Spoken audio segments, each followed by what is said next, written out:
Hello, wonderful weebs and out-of-this-world otakus, and welcome to the video. I'm Aiden. This video is basically just going to be me talking about all the media I consumed, I guess, somewhat recently. I have a cycle of consuming anime, and that's going to be the time frame I am covering in this video. So for everyone, I'll explain the cycle a little bit, because I'm probably going to do this every time I finish a cycle, just because, I don't have a lot of people to talk to about the anime I watch. A lot of my friends don't like anime or don't read manga or light novels, so this is a way for me to just yap. Yeah, and that's what I do. I'm a yapper. My cycle is basically I'll watch one or multiple anime. It just depends on how many episodes each anime is in different genres, and I do that and then I restart the cycle. So I try to consume a good amount of every genre of anime. So the genres or the bins, I guess you could call it, I have that I sort my anime into is action, romance, comedy, isekai, the genre for like assorted genres, so stuff that isn't covered in those. And then there is a bucket I just call fuck, which is basically shows over 150 episodes, which are going to take a long time to watch. And I normally will watch like 50 episodes or 2 seasons of a show in one of those in the fuck tier per cycle. I also, I read manga, I read light novels. There's no normal novels in this, but there might be at some point. I do read normal books as well, and I play video games. So we're going to talk about all of that. We'll just jump into this. Yeah, so if it's the morning, grab yourself an energy drink. If it's the evening, grab yourself a nice homemade Arnold Palmer. Make sure you brew the tea and make the lemonade yourself. It makes it taste so much better, trust me. And let's just jump into this, yeah? Oh, also, I will say this. There is one exception to... that's the normal genre. There is kind of an exception right now, because I'm working on a video on Kyoto animation. And so to do that, I want to watch every Kyoto anime. So I'm alternating what I would normally watch with then a season of Kyoto anime. So there's going to be a lot of KyoAni on here. And there probably will be on the next one as well, and maybe on the next one as well. It just depends how long it takes me to finish all the Kyoto stuff. The one we are going to start with today is The Melancholy of Haruhi Suzumiya. This is 2 parts, obviously. There was one that came out in 2007 or 2006, and the one that came out in 2009. We're combining them both, because when I watched it, the site I watched it on had them in chronological order, so I didn't watch them in release order, so the seasons were kind of mixed.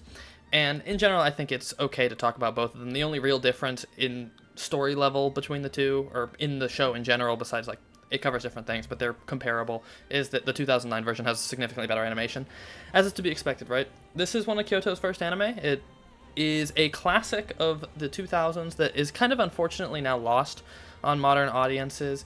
A lot of people don't know it. It's something that most people that got into anime recently, which, as most people probably... Anime really exploded, I would say, around 2020 with the existence of COVID. The virus really screwed up a lot of stuff and made it so that we have to do other things. And a lot of people started watching anime because of that. It hits all the classic tropes of anime, right? So you have the main characters, which is, of course, Suzumiya, Haruhi, Kyon, Nagato, Yuki, Asahina, Mikaru, and Koizumi Itsuki. The story is Haruhi is like obsessed with the supernatural and always wants to find the supernatural around, but she never has any luck with that. And she meets the main character, who's Kyon, who is kind of like just apathetic to most things, but he starts talking to Haruhi when she starts coming to his school, and they become friends. And eventually he finds out that Haruhi is basically like a deity level being and has the ability to warp reality to suit her needs, basically. So she wanted to meet an alien, an Esper, and a time traveler, and all of a sudden an alien, an Esper, and a time traveler show up in their school. And of course that is Mikaru, who is the girl with outrageous proportions, is the time traveler. Nagato Yuki is the alien, and Koizumi is the Esper. The main core of the story is Haruhi wanting to find supernatural stuff, and the 4 other people trying to stop her from finding it and trying to keep her happy, because they don't want her to try to like recreate the world and destroy everything, which does happen in the show. At one point she tries to do that and they put a stop to it. It is 28 episodes. I think it's funny. Obviously it hits a lot of things. Haruhi really likes molesting Mikaru-chan, as they call her, or Asahina. Nagato is just super quiet and is an alien, and is also like a higher dimensional being, as we find out in the Disappearance of Haruhi Suzumiya, which I'll talk about that when we get to that. I wouldn't say there's a super important message to the show. I think it's just more so enjoyable. I think it's a good time capsule, I guess, of what anime used to be thought of, right? Like when people think of anime as that kind of a little freakier, right? That's definitely the type of anime you would think of as Haruhi. Like it's definitely a little on the stranger side, I would say. There's a lot of cosplay. There's the bunny girl makes its appearance, which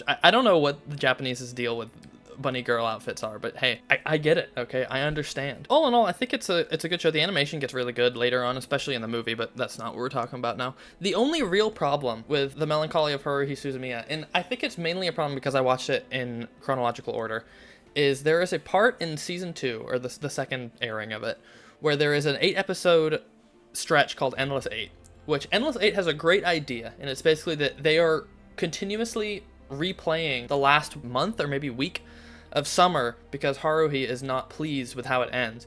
And they do it like 2,000 times or maybe more. And the problem is there's 8 episodes and the same thing happens on each one until the last one where they finally solve the problem. And the only thing that really changes is like a few bits of dialogue here and there changes and their clothing changes. I think if you were to watch it when it was releasing, so weekly, and I believe for the 2009 version, they did a thing where they aired an old episode and then a new episode. So you're talking about, you see one Endless 8 episode every 2 weeks. I think that would have made it far more enjoyable than what I did, which is trying to watch it straight through, which it was just not great doing that. But that being said, it's still really good anime. It's definitely something everyone should watch, and a lot of people are missing out from never hearing it. It's just kind of died, and it's unfortunate. The novel continued. It's based off of a novel series. The anime did not. It's probably never going to continue. Common theme with Kyoto Animation from this time period is they would adapt something, and they might still own the rights to it. I don't know, but they just moved on to other things. Unfortunately, it means that after the movie, nothing ever happened with Haruhi Suzumiya again. And every now and then, you know, you'll see an announcement by them that it's like, oh, new announcement. It's like, oh, is it the next? Are they doing the anime? And of course not. But it's an anime that you probably need to see a good amount of anime before watching to fully enjoy it. Kagurabachi is a manga that I read because my best friend recommended it to me. This is actually the first manga I've ever read that is not connected to an anime I've watched. Normally, you know, I watch an anime. If I like the anime, I'm like, hey man, I want more of this. I'll read the manga. But this was different because my best friend had read it in the past and he told me it was just amazing, and he told me that there was an anime coming out following year, which it is. We know now it's being animated by Cyberpunk. It's coming out in 2027. And he told me to give it a read, so I did. I read it online and I'm fully caught up. It's now on hiatus, unfortunately. But the best way I can describe Kagurabachi is it's like JJK if it had a good mangaka. Gege is good at drawing, but story-wise, you know, there's a lot of holes in JJK. Kagurabachi, though, not so much. Kagurabachi follows the story of Rakuhira Chihiro, his story to basically get revenge for his father's death. His father was a swordsmith, and he was killed because in this world there's sorcery, but there's also something called Enchanted Blades, which uses a special mineral called Datensuki, I believe is how it's pronounced. And this mineral has extraordinary magical power, but it is incredibly volatile, so no one could find a way to turn it into a sword except for Chihiro's father. And so he makes the swords. They use it because they were at war. We're actually currently in the past arc where they're explaining exactly what happened in the war. So he made these 7 enchanted blades, and he gave it to the blade wielders. And the special thing about the enchanted blades is that they have their own level of sorcery, essentially, that's just far beyond what most people can use in sorcery. And when you use the enchanted blade, you form a contract with it, and that basically wipes out your previous sorcery, and now you have the enchanted blade. There was an island nation attacking Japan, and the war ends when the island nation is completely wiped out. Basically, every human on that island is killed. Chihiro's father saw the abominations that were committed in the war and decides that he is going to basically seal the enchanted blades and keep them at his house until eventually they're stolen and he is murdered. And so Chihiro has to go on his journey to find the enchanted blades and avenge his father. Chihiro is a very unique antagonist because he's kind of special.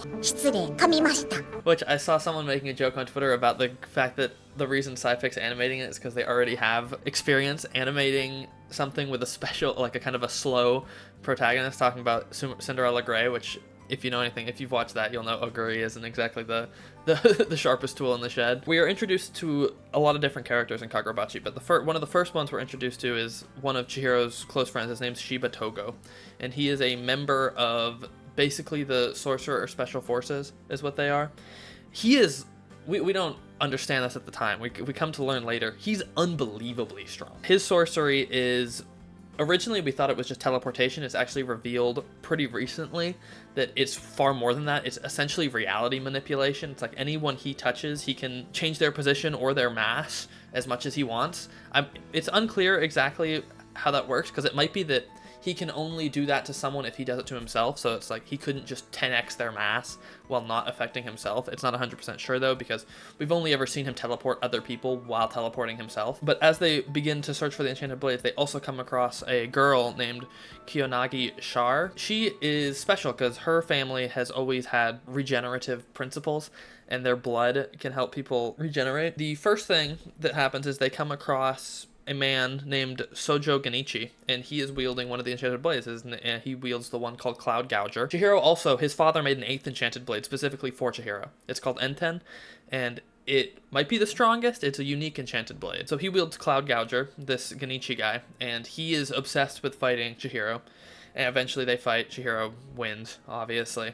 And Cloud Gouger is basically completely destroyed in that fight. There's just a very small amount of Cloud Gouger left. Well, yeah, so Enten actually cut Cloud Gouger in half, which is why Enten is so special. The next thing that we're kind of introduced to is the Sazanami clan. They're black market bosses of the underworld, and they are holding an auction for one of the Enchanted Blades, the strongest one. Magatsumi, I think is the name of it. Their leader is a man named Sazanami Kyora. We actually are introduced to another Sazanami named Sazanami Hakari, who is his son, and is kind of viewed as a failure because there's multiple Sazanamis, and there's like the 4 main squad, but this Hakari guy couldn't even figure out like the basics of Sazanami sorcery. Their sorcery is called Iso, and he couldn't figure out the basics of it, so he kind of gets thrown out. But he finds Chihiro and wants to become friends with Chihiro and help him reclaim the Enchanted Blades. And he's kind of a prodigy. Eventually he does learn to use Iso, and he also, there's another technique that's passed down by the Sazanami family that's called Storehouse, which is access to an alternate dimension. And normally that's passed down to the head of the family, and once they gain that, it wipes out Isao, and they're only allowed to use Storehouse. But Sazanami Hakari actually is able to manifest the ability to use Storehouse and Iso at the same time. So he doesn't even get past Storehouse, he just manifests the ability to use it while keeping Iso as well. Eventually they fight, and Kyora, who is the bad guy, he ends up wielding one of the Enchanted Blades. He ends up wielding that Magatsumi, which was sealed at the time. The amount of power he's able to use from that Enchanted Blade, that is like by far the strongest Enchanted Blade, is absurd. And eventually it's shown that the person that originally wielded Magatsumi, a man named Soga Akimura, who is actually Chihiro's uncle, kind of has the ability to take over the will of whoever is wielding it. I'm talking a lot about this this manga, but it's a phenomenal manga. We then move on to sort of like a mini arc that has a guy named Samura Seiichi, and he wields a Enchanted Blade called Tobamune, and he feels guilt for what he did, so he's on a goal to kill all the Enchanted Blade users. But essentially, he only really feels like severe guilt over Soga Akimura, who it's kind of revealed that he was the mastermind behind the massacre of all the people. Though, looking back on it, with what we know now, thanks to the past arc, he might have been right, okay? We're introduced to another Enchanted Blade user named Hirohiko, and he wields one that's called Kamayori. We're also, the main big bad from the start of the show is a guy named Yura, and he has Pine Tree Sorcerer. He eventually also wields Magatsumi. But we're then introduced to a few other characters. We're introduced to some other sorcerers who are all very strong and all have very unique sorcery. The two that really stood out for me is a guy named Azami Soshiro, who he's like one of the strongest in verse. His sorcery is called Coin, and he was banished from his family for figuring out a way to use it offensively.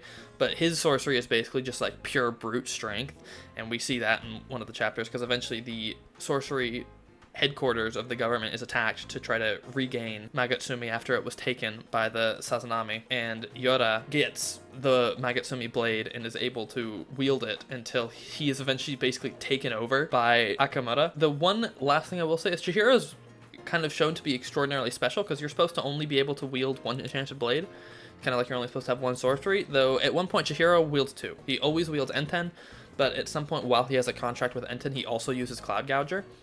So, you know, he's currently in the process of trying to reforge an Enchanted Blade because Enten was broken in the battle against his uncle. I'm really looking forward to seeing where it goes from here. This is just a phenomenal manga. I think it's the best shonen I've probably ever read. It's going places, man. I think it's the savior of shonen, and I really look forward to the anime. An Archdemon's Dilemma, How to Love Your Elf Bride. This is a romantasy that I watched. It's pretty average as far as romantasies go. Really, I mean, like, the main reason you would watch it is for the main characters, and I like the main characters. I think Zagon and Nephi are both compelling characters. I think 4 is also a good character that they introduce later. But basically, the story of the show is that there's magic, right? But magic is super shunned, and only, like, the worst of the worst practice magic. They're a bunch of terrible humans, basically. And then you have the church, who persecutes magic. The main character, Zagon, basically was a thief as a kid and learned how to do magic, and he's basically like a magical genius. He's a prodigy, and so he learns a ton of magic. He steals magic, and eventually he comes into the possession of quite a large fortune, and eventually he meets Neffy, who is being sold off because one of the archdemons died, and he owned Neffy, and she's an elf, and elves are very important in magic. And he falls in love at first sight and buys her immediately. And it's just a stereotypical romantasy, right, where there's some fighting here and there, but mostly it's just about Zagon and Neffy growing closer. I think the characters are okay. You know, I think a lot of them are pretty forgettable. The only three I really remember besides the main two is Chastile, Barbados, and Valifor, or Four, depending on either one. With Chastile being a knight who sympathizes with Zagon, and Barbados being kind of just a terrible mage who happens to be friends with Zagon, but tries to kill him, but then is still friends. It's kind of weird. I'm not going to talk a ton about this one. If you like romantasy, it's good. I think my enjoyment of this heavily is influenced by the fact if it gets another season again, because it didn't end super conclusively, right? They're still not fully together, Zagon and Neffy. So if there is another season, I think you look back on this far more fondly. If there's not another season, you know, maybe you got like a Maoyu situation, right, where it's kind of just is nothing in the end, which is unfortunate, you know, and it wasn't super popular, so I wouldn't be surprised if it didn't get another season. 86 is a military anime about mainly two characters, someone with white hair named Lena, and an 86 who are basically treated as subhumans named Shin. That's the main two characters, though. It's more about the world as a whole and the war that's going on, particularly the first season of 86. Yeah, so the story follows mainly the Republic of San Magnolia. And so the Republic of San Magnolia is ruled by people with white hair and blue eyes. Their name is Selena, I think is how it's pronounced. And they control the 86, who are basically everyone that doesn't have the silver hair and the blue eyes. And the 86 have to fight off the Legion, is the name of the AI. And it's basically they're just sent to their death, and none of them are ever allowed to live. It's, you know, there's a metaphor for racism in there, but I'm not going to talk about that. The story as a whole, though, is amazing. The characters are really good. I would say it's similar to Attack on Titan in the sense where, you know, don't get too invested in the members of the 86 because a lot of people die. The main story follows Lena, who feels sympathy for the 86 because of something her father taught her as a child. And then the member of Spearhead is the name of the squad, which is led by Shin, who is the main squad where the 86, it's basically a death squad. The 86 are sent there when they are close to completing their contracts and they need to die. So Lena is a handler, so she basically takes in feedback from their minds, all the members of the 86 she controls, and kind of tells them where the members of the Legion are and how to move to best suit their combat capabilities. And the story mainly follows them fighting the Legion, especially the first part of it, and Spearhead trying to escape their fate and to try to see the outside world, and Lena battling with her internal prejudices. Really, the only characters you super need to know about the first season of 86 is Lena, who becomes known as Bloody Reina later in the show, Annette, who is her friend, who kind of hates the 86, but also kind of doesn't. It was kind of regret for something she did that caused her to hate the 86. Shin, whose codename is Undertaker in Spearhead, Raiden, whose key name is Werewolf in Spearhead, Anju, whose key name is Snow Witch, and she's also part Selena. She has silver hair as well, and I think blue eyes. Karena, codename Gunslinger, who is also in love with Shin, which is important, and Theo, whose codename is Laughing Fox, and he kind of super hates the Selena. Out of all the people, he is the one that hates them the most. And so there is a interesting dynamic of, you know, Lena, you know, if you don't understand the way Japanese works, R and L is the same, the way that gets translated, so you can pronounce it Reina or Lena. Both should be fine. Reina tries to gain the trust of Spearhead once she's transferred to command them, and the 86 don't like her, obviously. And so it's mostly them fighting and Reina trying to fight back against the higher-ups in San Magnolia to try to find out why we're basically sending the 86 to die. And it turns out that they learned that their original thought that the Legion was going to be wiped out in like 3 years is definitely not true. And basically they're fighting a losing war and they're definitely going to lose. And so they try to figure out a way to not lose, and that leads us into part 2, which I'm not talking about right now. I always love anime that focuses on multiple perspectives and multiple characters. I think that's good. I really like the way that they kind of have the main villain and they introduce a new one. It's not a super twist or anything, but basically what happens is there's going to be some spoilers throughout this whole video. I'm just saying it now. Basically what happens is they learn that the fallen 86's brains can essentially be harvested by the Legion and turned into soldiers, and Shin's brother is one of those.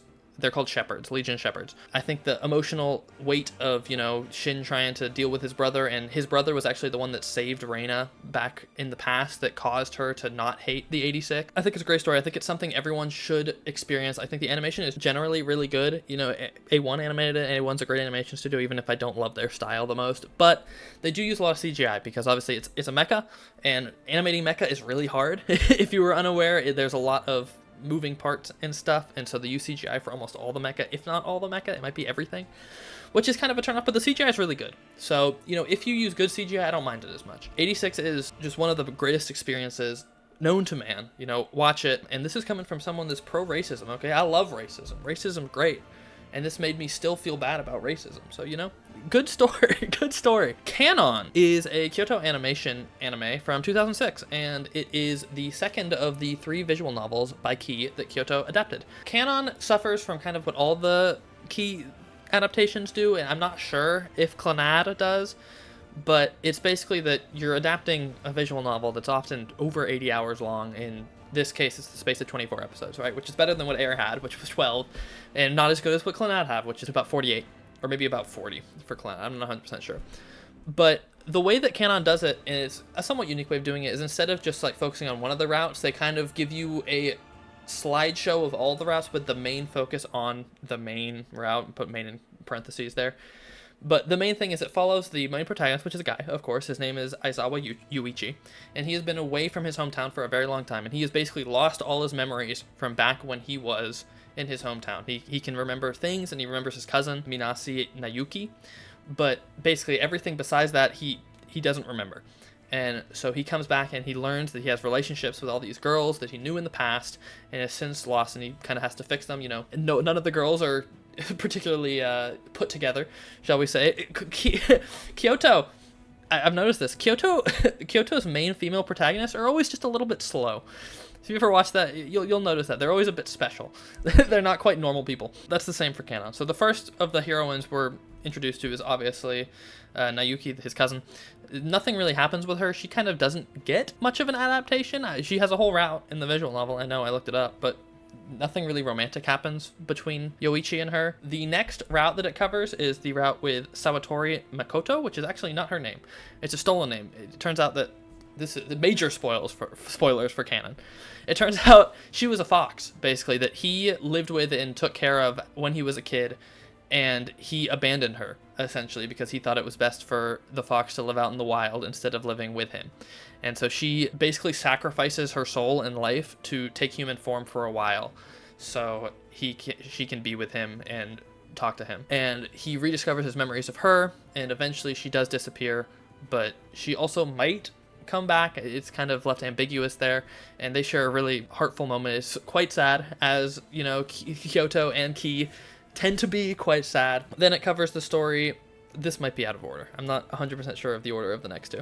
Then it covers the story of Misaka Shiori, who is a sickly girl who happens to attend the school, and they don't really understand what her sickness is, but she also has a sister who doesn't acknowledge her existence because it's basically known that Shiori is going to die, and her sister thought it would be better for her if she just doesn't pay any attention to Shiori. And so she decides to ignore Shiori, and Yoichi does everything he can because she has one birthday left before she dies, and for that birthday he does everything he can to give her a great birthday party and get her sister to acknowledge her, because the sisters love each other, obviously, and it was really hurting Shiori that she couldn't talk to her sister. He succeeds, and she doesn't die in the end. She's miraculously saved, which is a common theme in Key visual novels, because you can't have anything too sad, especially not because the fox did die. Then you have Kawasumi Mai, who is a demon, fights demons at the school, and he always does stuff with her. He always helps her fight the demons. It turns out, though, that every time she kills one of these invisible demons, she hurts herself, because essentially what the demons were parts of herself, memories, emotions, stuff like that, and she was trying to eliminate them because of stuff that happened in her past. Eventually, she learns to kind of absorb them back into herself and go back into being normal and return to having her emotions, because she's very emotionless in the first part of Kanon. Then the last person it covers is a girl named Suzumiya Ayu, and she's kind of the main heroine, and she is the overarching one that the story is about, the overarching heroine. And she looks like a child, but she is sort of the same age as Yuichi. She essentially fell from a tree, because her and Koichi were basically childhood sweethearts. They loved each other. They did everything together. And she falls off a tree, which they considered their school, and gets, like, extremely injured and is in a coma for a decade, basically. And he doesn't remember her, but she shows up as kind of a dream or not. I don't know. You know, it's kind of similar to the Fuko stuff from Clannad. He rediscovers her, and he has to go on a journey to remember her and find a way to wake her up from the coma and be with her, because he loves her, obviously. Kanon is a great story. You know, I'm sure it's not as good as the original visual novel, and it's definitely not as good as Clannad. Clannad is one of the greatest stories ever told. It's a good bridge point between Air and Clannad, because I think without Kanon, Clannad never would have been what Clannad was.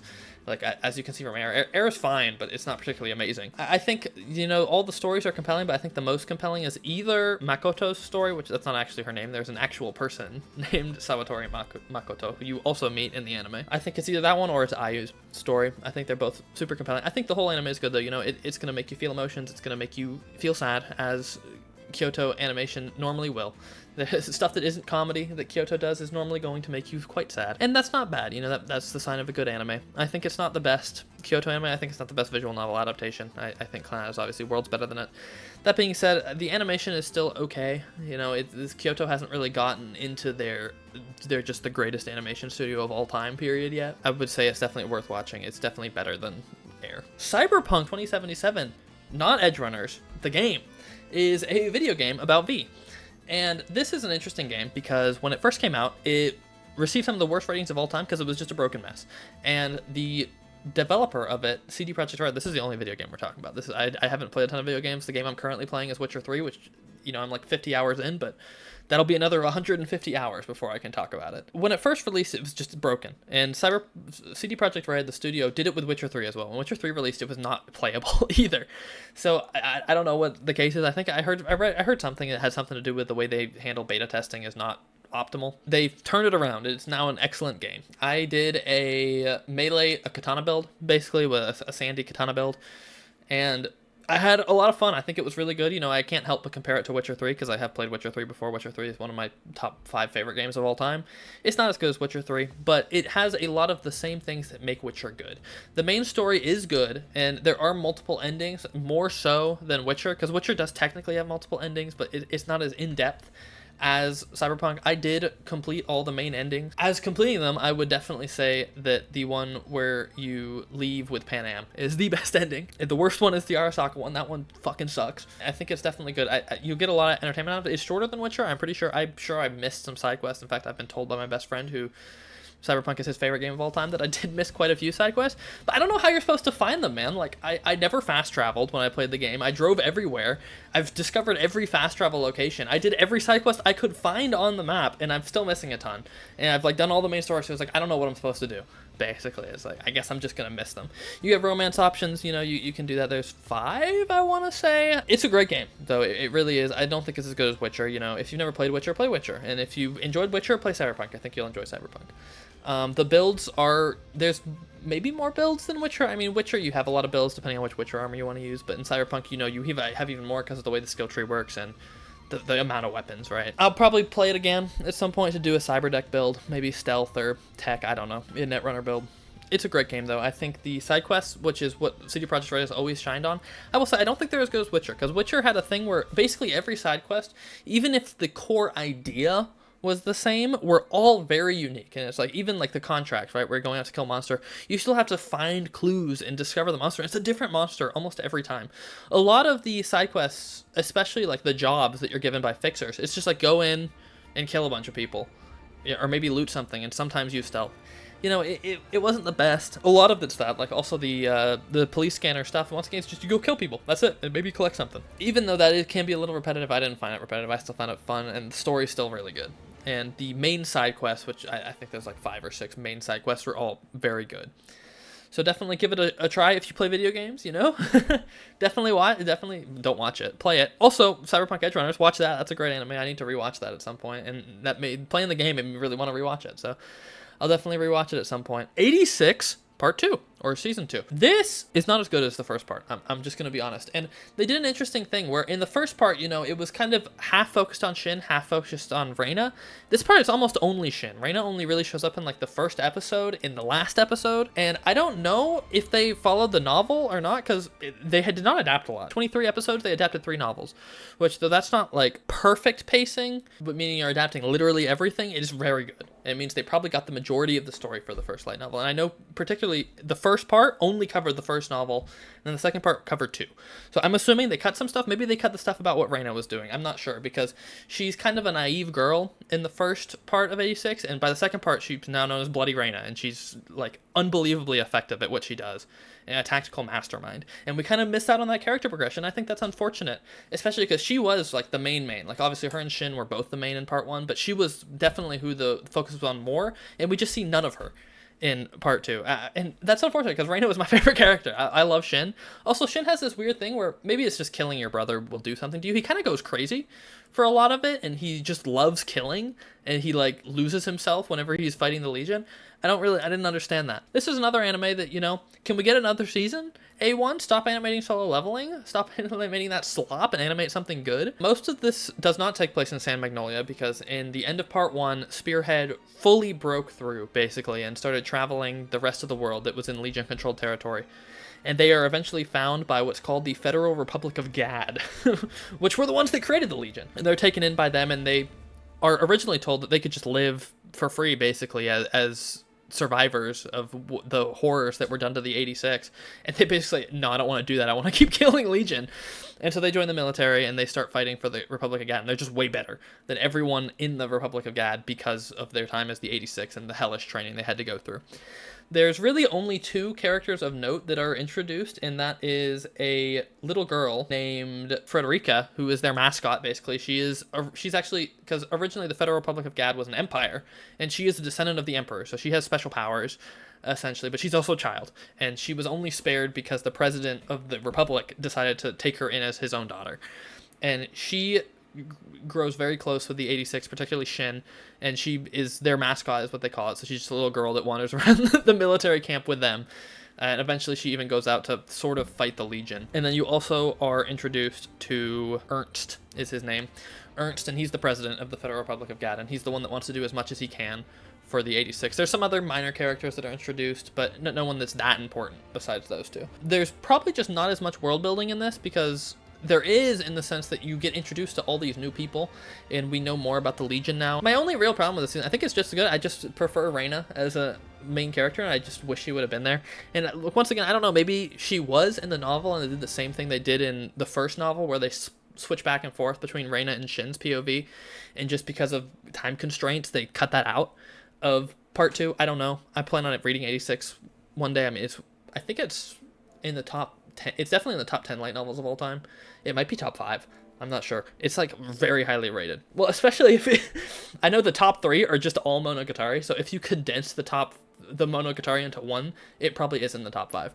It's an exceptional story, though. Once again, I love those military stuff. I think 86 does a great job of portraying that and portraying the realities of war in a lot of sense. I mean, there's a lot of death in 86, which I think is important. A lot of anime, you know, kind of like, it's like, oh, you know these characters, but they're never going to die. Don't worry about it. 86 is not like that. I think that's good. And of course, it ends with Reina and Shin being reunited, and they obviously have feelings for each other. And I think I've heard through the grapevine that they are working on a season 2, but all we can do is hope that they actually do that instead of making solo leveling. I don't like solo leveling, if you couldn't tell. We're going to do some theme stuff. We're talking about ReZero X. ReZero is one of my favorite stories of all time. I've talked about this ad nauseum. I've currently read 25 of the light novels. There's only 28, I think, currently released, so I'm planning on reading the rest of them. But I have read the first 5 X's, and we're going to talk about them. We're going to talk about them individually because they're not really a cohesive narrative, with the exception of 2 and 3, which I might talk about together. But we're going to start with X1, which is primarily about Krush and Felix. The X novels are essentially just there to flesh out the backstory of ReZero, and they're like the short story collections, but when they had enough short stories to fill one cohesive narrative in one book, they do that. And so X primarily focuses on Felix and Krush and kind of their beginning. And it also focuses kind of on Fourier Lugunica? I don't know exactly how to pronounce that name. He was the prince. And he was kind of he was definitely in love with Krush, but it's kind of left open if Krush was in love with him. It mainly just follows like Ferris's past, and then how Krush became so popular. It also covers some stuff with Krush's family regarding basically the ability to raise people from the dead, which is not supposed to be a thing. It's a great story. I think it's probably the weakest of the X novels. It's important for, you know, fleshing out the backstory, and that's one of the things that I think ReZero excels in. It's the best novel I've ever read. It like the world and the story and the backstory, and it doesn't feel, a lot of isekai struggle with, like, it feels like the world is empty and at a standstill without the main protagonist. ReZero definitely doesn't feel like that. ReZero has a very vibrant world. Maybe it's also because, like, although Subaru does solve a lot of problems, he's also really weak. You know, if you like Krush and Felix, you'll like it. You should read it in general. It also is fully new content, I think. The only thing that's kind of there that we know about is that it was mentioned in the past about how Krush fought the Great Rabbit. The majority of the story is about Felix. It's about Felix and Fourier. And story basically ends with Fourier's death. This might be the one that takes place closest to Subaru's arrival. I'm not 100% sure about that, though. ReZero X Volume 2 and 3, we're going to combine those, is mainly stories about Wilhelm and Teresa Van Astria. I believe Volume 6 of X is also a continuation of their story. Some of the stuff in 2 was already told in the flashback scenes in the Prestella arc of, and maybe the White Whale arc. A lot of that's the same, it just explains how they met. It's just a more in-depth look into that, basically, is Volume 2, where Volume 3 then continues on and covers some new things. So I'm not going to talk about Volume 2 much because it's just a more in-depth version of the flashback stuff that you see in the main series. I'm going to assume you know that. But Volume 3 is different, so it covers after they get married, essentially. So they get married, or moving up to them getting married.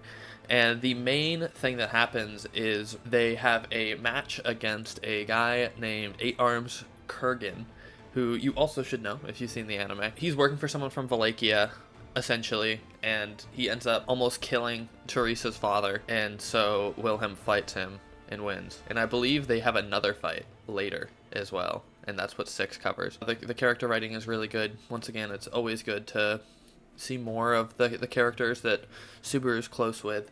It's not the best. I think it's better than X1, though. It's really good. If you really love ReZero, definitely read X Volume 2 and 3. Okay, this is Aiden from the future.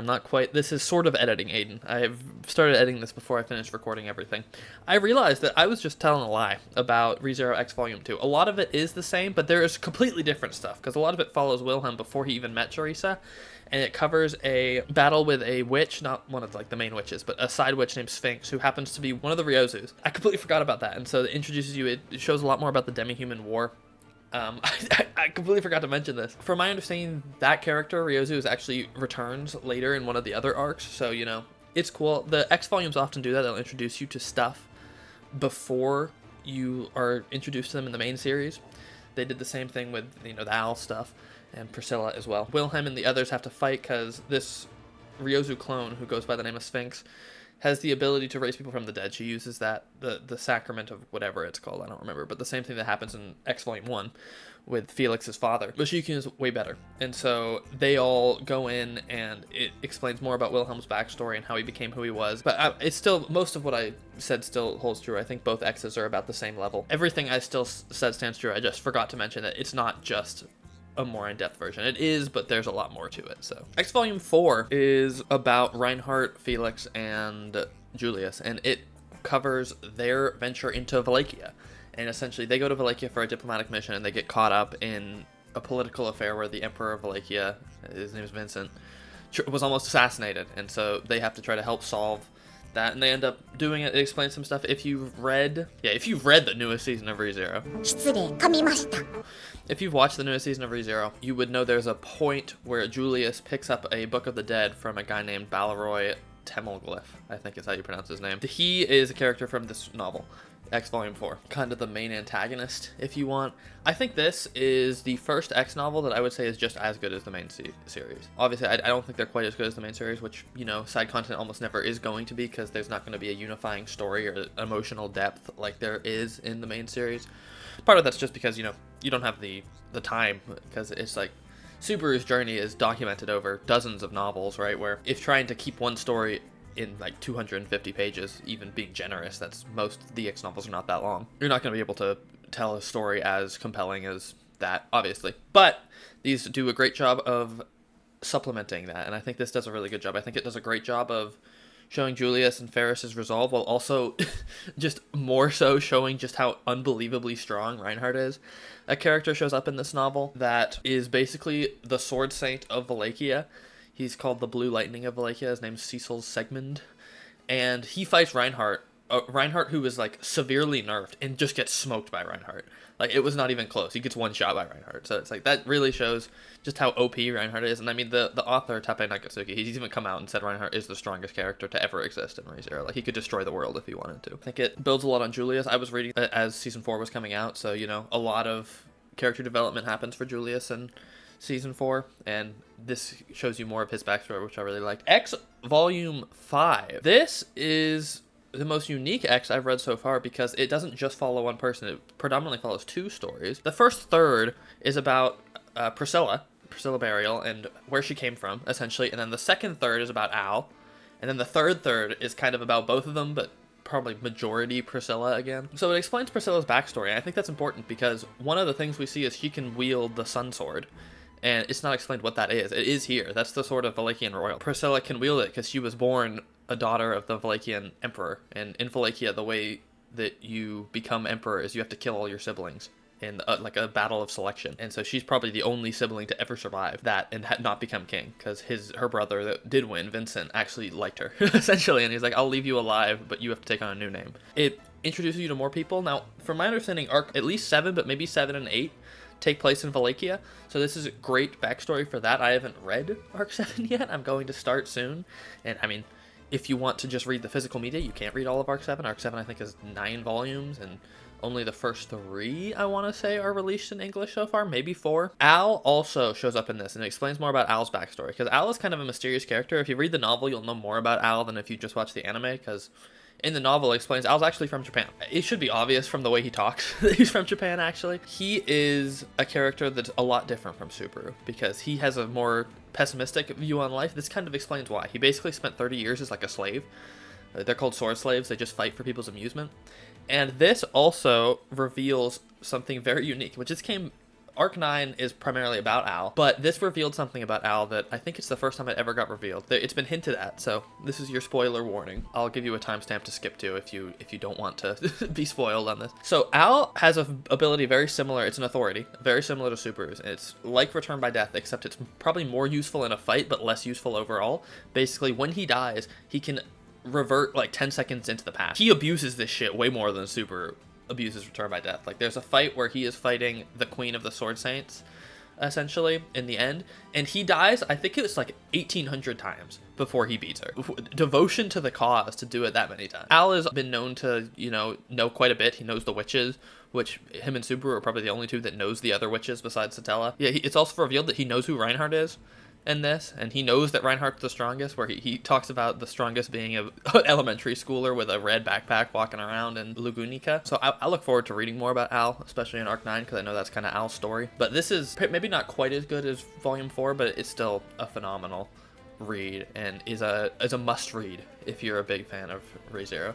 Like, I would say the must reads are definitely 4 and 5. I think 1, 2, and 3 are really good. You can probably get away with knowing the majority of the world without reading 1, 2, and 3. Maybe 3 is more important because of the stuff with 8 Arms Kurgan. It was like 1, I don't know, maybe I just don't like Felix. Maybe I'm not a fan of the femboy. Who knows? Lucky Star is a comedy anime by Kyoto. This is one of their earlier animes. Kyoto's animation used to be a lot weirder. Not their animation style, but the anime they made. It's like, because I've been watching some stuff. Hyouka's a little more normal, but K-on's a little strange. Lucky Star is very strange. I just finished watching Beyond the Boundary. Haruhi, obviously. They used to be like more in line with kind of that otaku thing, where it's like a lot of the characters are really freaky. And this is kind of the case with Lucky Star. Lucky Star is an anime that I think the more you enjoy anime and the deeper you are into the culture, the more you will enjoy Lucky Star. The main story of Lucky Star, though, it follows Izumi Konata, who is the blue-haired girl, and it's just, she's a high schooler, even though she looks like a 12-year-old, and it follows her and just her daily adventures with her friends. She has 4 main friends, which are Hiragi Kagima, Hiragi Tsukasa, and Takada Miyuki. And so these 4 just go about their daily lives. It's a comedy, right? It's a slice-of-life comedy. Konata is a freak. Okay, like that's the main thing. Like she's a super freak, and so is her father. She spends all of her times playing like MMOs and erogues or eroge. I don't know exactly how that's supposed to be pronounced, but basically porn games. Her and her father are lolicons, which is perfect for Kanata, I guess, because you know she is a super lolly. She looks 10 when she's actually an adult, but they're not quite an adult. I don't know how Japan ages stuff and when you're considered an adult in Japan. Maybe. There's some other characters. She has a cousin named Narumi Yui, who is an interesting character, shall we say. She's a cop. And then she also has a teacher named Kuroi Nanako. And Nanako is... This is a common theme, I guess, is that teachers who are, like, over 25 and not married are just, like, their life is over. Which I think is kind of funny. She is also friends with Kanata and plays an MMO with her all the time. But constantly complains about not having a guy. It's quite funny. Eventually, Konata's cousin, Kobayakawa Yutaka, moves in with her. And she is a grade below Kanata, and so then she also has friends. Minami and Patricia Martin are the three, one of them being a foreigner. It's really funny. There's a lot of references to stuff, especially a lot of references to Haruhi. I would definitely recommend watching Haruhi before watching Lucky Star. I think it will increase your enjoyment, especially because a lot of the voice actors from Lucky Star are the same. Like, if you didn't know, Kanata is voiced by the voice actor that voiced Haruhi. And there's more. There's even a whole cosplay cafe that the whole cosplay stuff is they're just cosplaying as the characters from Haruhi. This is a very funny anime. This is the best of the kind of that style of comedy anime that Kyoto's done that I've seen, at least. I love this anime. Definitely give it a watch. It's before, obviously, it's still before they're just by far the best animation studio of all time, but it's still a great anime. The Duke of Death and His Maid is an anime about a duke named, he's called Bochan for the majority of the show, which just means the Duke. His actual name's Victor, and he was cursed as a child by a witch named Shade to be that anything he touches dies. So that includes, obviously, plant life and animals, but it also includes humans, so he can have no physical contact. And once he got cursed, he was kicked out of his home. He's obviously a duke, so he was born to nobility. Originally, he only has one servant, a guy named Rob, who was his butler, who came to serve him at the place he was living. And then eventually, his childhood friend, who was a maid named Alice, comes and begins to serve him. And it is basically a romance between the Duke and Alice. It's split into 3 seasons. We're going to talk about the first 2 right now, and I'll talk about them individually. So season 1 is mainly just stuff between the Duke and Alice. There's very little greater story stuff. It's kind of just building their relationship, which I think is good. You know, I think for rom-coms like this, you need the relationship to be really compelling, and that takes a good amount of time, right? A lot of anime struggle to really make the characters, like, you care about the characters, because you need a good amount of time to make you care about the characters, right? Just like one volume of a book, if it's short, like one volume of a light novel, or just 12 episodes of an anime, it's hard to make you care about characters in that amount of time. You need more time with them. And so I think spending the first season just kind of fostering their relationship dynamic, showing how much they care about each other, is important. Now, this goes for all 3 seasons, so I'm going to just mention it now. I won't talk about it later. The animation is weird, because it's all 3D CGI except for the backgrounds. So if you're not a fan of CGI, it's kind of a turnoff. I don't like CGI in general, but it's really well done CGI. So I don't hate it, but I would have preferred it to be hand-drawn, obviously. But it's mostly basically just them going through their daily lives the first season, her teasing him sexually, even though he can't touch her, that's evil shit right there. It's mainly just to show them. It also introduces you... It definitely introduces you to his family, which his main family is Viola and Walter, who Viola is his little sister who's in love with the butler, and Walter is his little brother who has a complex about being the second son. I'm honestly not sure if Zine and Cuff are introduced in season 1, so I'm going to assume they're not, and I'm going to talk about them in season 2. It's nothing amazing, but it's solid. The Duke of Death and His Maid season 2 is kind of where the story really begins to kick off. You are introduced to more witches besides just Shade, who cursed him. The main ones that we're going to be introduced to are Daleth, who is the current head of the witches, and also Shade's sister, who kind of appears to be evil at the beginning, but actually isn't. And then Zine and Cuff are the main 2. They're Victor's friends. And Zine is a witch with a bird head who can control time, and Cuff is a witch who controls fire, mostly, and just looks like a girl because she's half human, and has huge honkers, which everyone in this show does, by the way. I think it is in this season also that Daleth meets Walter, and they fall in love as well. It's sweet, you know, it's more of the same. It does progress the story more, so I would say it's probably better than the first season. I want to end this love game, the manga this time, is a manga about 2 childhood friends that love each other and are trying to basically get each other to admit that they love each other. It's similar to Kaguya-sama in that way. I recently did my spring anime tier list where I talked about this, so I'm going to skip the backstory and skip the first, like, 35 chapters or whatever was covered in the anime, and we're just going to talk about the stuff that the anime hasn't covered. So if you're an anime only, don't watch this. Basically, after the anime ends, the stuff that happens is they start a fake relationship for 3 days because there's a lot of tension, obviously, romantic tension between them at the end of season 1 because obviously they had kissed. And they're madly in love with each other and they want to be with each other. So they start a fake relationship. I don't remember 100% how it started. After that ends, there's a sports festival, which happens. And then the confession happens after the sports festival.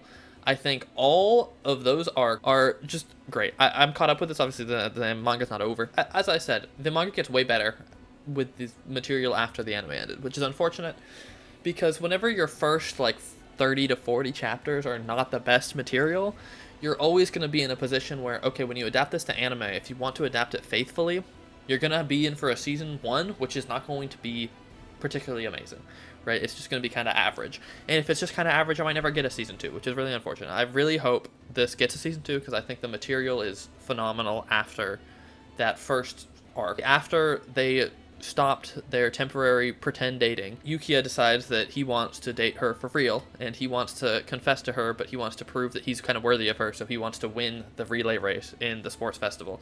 And he is terrible at sports. He does a bunch of training for that. He gets super serious. He gets the people in his class to be serious about it. They eventually do win the relay race. There's some weird stuff in there. I'm pretty sure even Miku has to run in the relay race. And so once Yukiya and his class wins the relay race, he decides he's going to confess to her. So he asks Miku to meet him at the park where they kissed. And I kid you not, he brings like a 25-page letter is how he confesses to her. And he just reads it all out to her. It's insane. And so then they start dating. And then they're idiots. Basically, they start dating and are constantly kissing each other, and Yukiya wants to do more, but he's scared if Miku wants to do more. And so they start another game to see who wants to do sexy stuff first, I think is how it's translated. And Yukiya immediately realizes that was the most retarded thing he could have done. They kind of both do. And so that's kind of the arc we're in now. It's quite clear that probably is going to end fairly soon. It's an incredible manga, though. It's not like the best romance of all time or anything, but it's very heartwarming. It's very good. Give it a shot, definitely. Kanon is a cute girls doing cute things anime about a band, a high school band. Now, this is one of the most popular Kyoto anime of all time. It's just a hugely popular cute girls doing cute things anime as well. There's not a ton of music, shockingly, considering it's an anime about a band. There's 2 seasons plus a movie. We're talking about the first season here. The first season mainly follows the 4 main characters, which I am giving to use their nicknames because I'm not gonna lie, I do not know their full names. Yui-chan, Mio-chan, Mogi-chan, and Rik-chan. And eventually there is a 5th, which I don't remember if she shows up in season 1 or not, or if she shows up in season 2. Her name's Azanyan. But basically, Yui is quite special. She's the main character. She's very slow. Like she's a little. We'll use the Alex Jones clip here. I'm kind of retarded. She meets Mio-chan and Ri-chan, who want to start a band, and they essentially rope her into playing guitar, even though she has never played an instrument in her life. She is also a musical genius, Yui. Like, she has perfect pitch. She must, because she can tune a guitar by ear, having never played a guitar before. It's heartwarming. This show is primarily about friendship. It's funny. If you like cute girls doing cute things, you'll love this. It's definitely probably the best cute girls doing cute things anime of all time. It was funny, I was talking to my boss about this because this is the type of anime he would like, and I asked him if he'd watch it, and he said no. And my coworker was sitting in the back seat when I asked him that, and my coworker on Thursday heard about that, and then Monday when we were working again together showed up and was like, oh, I watched all of Kanon, by the way. I was like, damn. Okay. I will say there is a strange correlation between like super right-wing racists having Yui as their profile picture. I don't understand that. Okay, it's like, hey, based.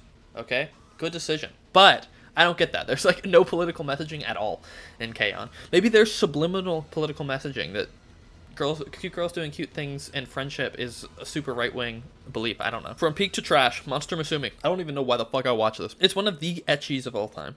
Obviously, it's one of the classics. This and High School DxD are probably the most famous ecchis of all time. Is what it is, you know? I don't particularly think it's good, but It is funny, at least. I'll say that the comedy kind of hits, so it's one of the better ecchi, I guess. It keeps it out of D tier. The main character is named Kurusu Kimihito.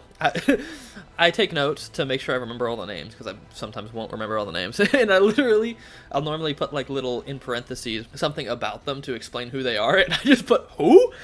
His name is almost never used, because all the monster girls do not call him by their name. They call him by nicknames, which almost all have something to do with either marriage or subservience. He is super nice, and there are monster girls in this world, and he has to host them, basically, as in like an exchange program. And so we get introduced to the monster girls, and they all love him and want to originally fuck him and then marry him. The first one we get introduced to is Lamia, is her name, named Mia, which is like a snake girl, kinda. And she calls him darling, which they all call him something different. She likes to coil him in her snake tail and try to have sex with him. Running theme here. Next, we meet Poppy, who is a harpy who also looks like a child, and Kimihito, the main character, tries to treat her like a child, even though she also wants to fuck him.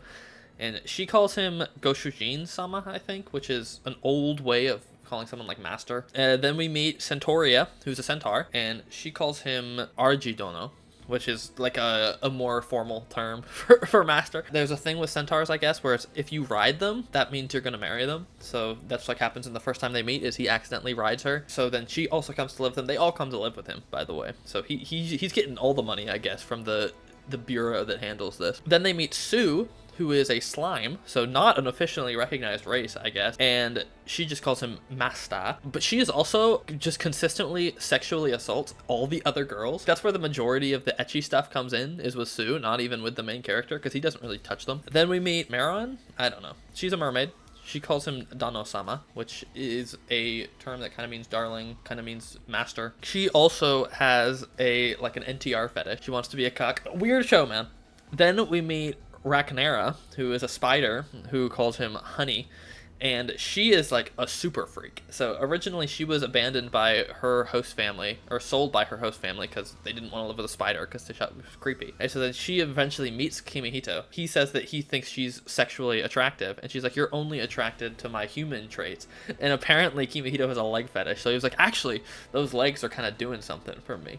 It's a weird show, man. The last main monster girl that lives with him is named Lala, and she is a Dullahan, and she shows up in the last few episodes basically saying Kimihito has like an aura of death around him. And she actually calls him by his name, I believe. So that's unique. There are a few other characters that are worth mentioning. There's Smith Kuroko. She is like the agent for the exchange program bureau. She's a woman. She wears a suit. She's a normal person. She also calls him Darling-kun because she thinks it's funny. Then there are 4 other monsters that kind of work with her, and that is Zombina, who's a zombie, Manako, who is not a minotaur, I mean sort of a minotaur, she's like a one eye, she has one eye,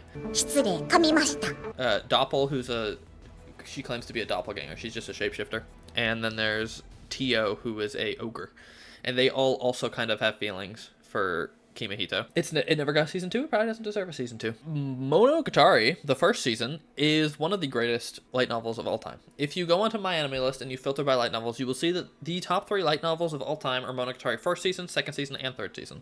They claim the top spot in all of them. They probably shouldn't. If ReZero didn't get the biggest review bombs of all time, that would probably be number 1, which maybe it deserves it, maybe it doesn't. I think Monogatari and ReZero are definitely the 2 best light novels of all time. And Monogatari is one of the greatest stories of all time. I have a YouTube video talking about Monogatari. I talked about them in my tier list. Monogatari tells one of the greatest stories about emotion of all time. I will say, while reading it, I discovered that Shaft did an unbelievably good job on the adaptation. They missed almost nothing, especially if you pause when they're like showing the words on the screen to read it, because those are just direct quotes from the novels, mostly. It is a better experience reading the novel and watching the anime, I think. And I think it tells one of the most compelling stories of all time. So this covers Bakemonogatari, Nisei Monogatari, Neko Monogatari Black, and Kizu Monogatari. I've talked about Monogatari ad nauseum. I'm not going to talk about it much. Read it. If you like reading, definitely read Monogatari novels. Aragi's perversion is a little more on display. There's a lot of like fourth wall breaks in the novel. Like in Kizu, I think, when the wind causes Hanekawa to flash her panties towards him, he spends like 4 pages describing her panties. The infamous toothbrushing scene in Nisei is like 20 pages long. It's insane. They did cut out some stuff but they have to. They don't want to have a show that's 300 episodes long. This is one of the 2 light novels I am probably going to read some form of digital media for. The other one's ReZero. The ReZero thing is I don't want to wait 20 years to finish reading ReZero, so I'm probably going to read the web novels, the translation of the web novels. Monogatari is published by terrorists named Kodansha, because they just don't publish light novels anymore. Like, they used to publish them under their imprint press called Vertical. Vertical no longer exists. It got completely consumed by Kodansha, essentially. And they said they were going to keep publishing stuff, but they just don't. They published 1, 2, 3, the first 3 seasons, which are the first season, the second season, the final season. But there's more Monogatari, which obviously you know if you've watched the anime, because there's the Off and Monster season, and there's also the family season, which is currently being written. And they just don't publish it anymore. They just don't publish anything. They own the rights to all of Nisio Isen's novels, and they publish none of them. They just stopped. Like, in 2021, they were like, all right, we're done. It's like, all right, oh, fuck you. But it's not even that they don't publish them print. I'm sorry, I'm ranting a little bit here. They don't even publish them digitally. Like, they just say, it's like, yeah, we're not translating it anymore. Nisio Isen is probably the greatest light novel author of all time, and they just don't publish his shit. They're just like, we don't want to do it, I guess. It annoys me. Monogatari, the first is one of the greatest series of novels I've ever read. Kizu Monogatari is one of the greatest novels I've ever read. Just full stop. It's not the best. I still think Brothers Karamazov is the greatest book I've ever read. But Kizu Monogatari is really good, dude. The Duke of Death and His Maid Season 3 is where the story comes to its conclusion. So the majority of the story now is they met some wizards who are like witches, but they're humans. Essentially, the only one that I think is super important to know the name of is Nico, who is the head. He is also cursed by Sade to have immortality, and their plan is to go to the past to basically convince Sade to not curse anyone and to try to heal her broken heart because of some stuff that happened. Watch the show. But I think this is the best season of The Duke of Death and His Maid. I think it has a great conclusion. I always, as is the case with every show like this, I wish they would have spent a little bit more time with the couple once they actually got together, which, you know, similar thing, JC Staff animated, in quotations, this. They also animated Toradora, which the same thing happens in Toradora, which I think is a great story, but they just don't spend enough time together. The little difference here where the Duke and Alice, like, are always affectionate towards each other, but eventually they go to the past, they defeat Sade, convince her to change her ways and not die, and so she's now alive, lifts the Duke's curse, lifts Nico's curse, and the show basically ends with the Duke and Alice getting married. It is very heartwarming. It's great. I think this is the best season by a good margin. The Disappearance of Haruhi Suzumiya is the conclusion to the anime, not to the novel. If you're unaware, the Haruhi Suzumiya novels are still ongoing. It's the conclusion to the anime by Kyoto. There's one other anime that's like 15 episodes that is a spin-off that was animated by someone that wasn't Kyoto, which we will talk about. The story is basically Kyon wakes up one day and he realizes that he is basically in an alternate world where none of his friends are still his friends and there is no supernatural stuff anymore. Koizumi and Haruhi are at a different school, and Yuki and Mikuru are just no longer friends with him and are just normal people now. Nagato is just a really quiet girl that likes to read, and Mikuru is still Mikuru. She's not really much different. She's just not a time traveler anymore. The main point of the story is Kyon needing to choose if he wants to go back to the normal world and live with all the craziness with Haruhi, or if he wants to live a normal life now. And there's some added stuff to it because he goes to the literature club room and meets Yuki, Nagato Yuki there, and she kind of is in love with him, and that much is pretty clear. And so he kind of has to choose between his misadventures with Haruhi or a normal relationship with Nagato. And he eventually does choose the fun way of going back in time. And it is revealed that the person that did that was not Haruhi with her godlike powers. It was actually Nagato. And Nagato is kind of implied that the main reason she glitched and did that was because of Endless 8, because she remembered everything that happened in Endless 8. She was the only one that didn't lose her memory every cycle. And she basically had enough and didn't want to deal with Haruhi anymore, so she remade the world, essentially. So she is like the most powerful being in the universe, essentially. It's a phenomenal story. I think the emotional life lessons are there. It's unfortunate that Haruhi never continued airing. It's one of the many anime of that time period that was originally animated by Kyoto, and Kyoto just finished what they were doing at the time and decided not to animate anymore, and it has never gotten another animation. I do not believe I was as appreciative of how fucking good Kyoto's early animation is, because you watch this and then in 2015 a spin-off came out, which doesn't have bad animation or anything, but it's animated by someone that's not Kyoto. It is like leagues worse than Kyoto's animation style. I just don't think you'll notice how good Kyoto's is unless you watch both of those. I think Haruhi is one of the anime everyone should experience if you like anime. The Apothecary Diaries Volume 9 is the newest English print release of the Apothecary Diaries. Apothecary Diaries is one of the 2, nearly 3 light novels that I'm keeping up because I'm almost caught up with ReZero. And it's basically just whenever a new physical releases, I'm going to buy it and I'll read it. I don't dislike reading digitally, generally. I prefer reading physical releases, and that's what I'm doing with the Apothecary Diaries, the other one that I'm definitely caught up with and doing the same thing as Lord of Mysteries. The Apothecary Diaries is one of the greatest light novels of all time. It's one of the greatest stories of all time. I think that it only gets better as it goes on. The story changes significantly, though in Volume 9, spoilers by the way, if you're an anime only, maybe skip this section. I'll give you, well, the timestamps are in the description, so just completely skip this section, because I'm going to talk about the story of Volume 9. The end of the last novel, essentially, Jinchi branded himself with the family name of Gyokyu to prove that he doesn't want to be in the succession anymore to be the emperor. He is madly in love with Mao Mao. He brings Mao Mao to an audience with the Empress Gyokyu, and the emperor, and says, I'm in love with Mao Mao, I'm going to marry Mao Mao, I don't want to be the king, and he brands himself in the presence of them all. Crazy. Now, of course, the only people that know that are in this room, and he doesn't want people to find out about that, so Mao Mao has to take care of him. And Mao Mao is now basically like a medical assistant, because she can't be a doctor, but she's sort of a medical assistant in the palace now, a court lady. Mao Mao is told that she needs to head to the western capital again, and so most of this is just preparation for that. There's a lot of new characters. If you haven't read the novel, you wouldn't know them, so I'm not really going to talk about them much. But her father's still super freaky. You know, all the characters are still great. She needs to learn more about surgery to help Jinchi. And so she goes to her father, who's like a master at everything, to learn about surgery. And eventually finds out that in the West, he did multiple dissections on people, including like a woman who was a dear friend of his, because she was executed as a witch. And so he dissected her. And so she has to learn how to do that if she wants to be a true doctor, essentially.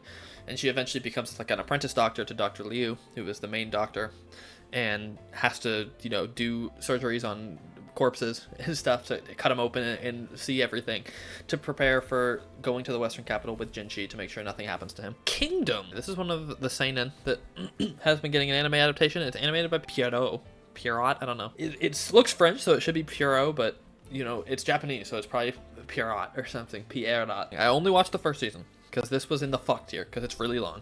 Or the fuck bin. Crazy statement. I hear the animation is really good in season 3 and beyond. The season 1 animation, I kid you not, is maybe the worst animation I've ever seen. It is garbage. It is so bad. There's so much trash CGI, and the hand-drawn stuff is not good either. And it switches back and forth with like seemingly no reason.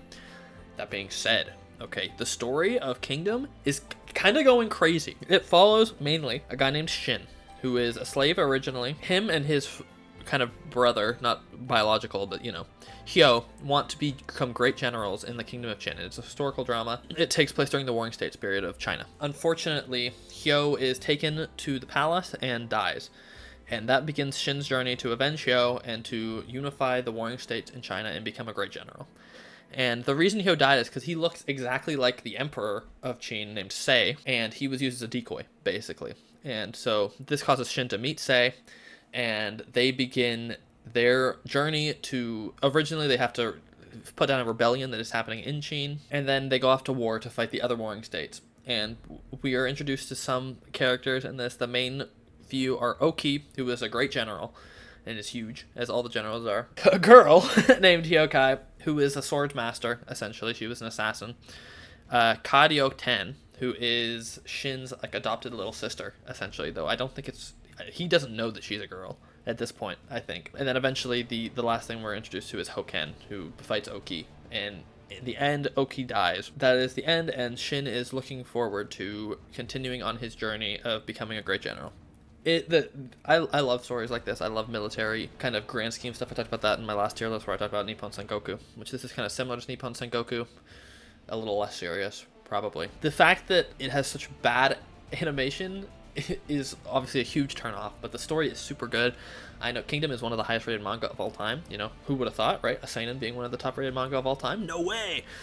But it is definitely worth watching, and I really look forward in a long time of getting to finish it, because I'm not going to watch the second episode of Kingdom for a while, because I'm the next cycle I do, I'm gonna be watching Naruto Shippuden. And the cycle after that, I'm gonna be watching Gintama, and then it'll be back to Kingdom. Suffer through the bad animation, trust me. Reincarnated as a sword is garbage. Okay, this is one of a sort of typical power fantasy isekai. The only real difference is that instead of there being one super OP person, there's two, okay? And it is basically a sword that is the isekai.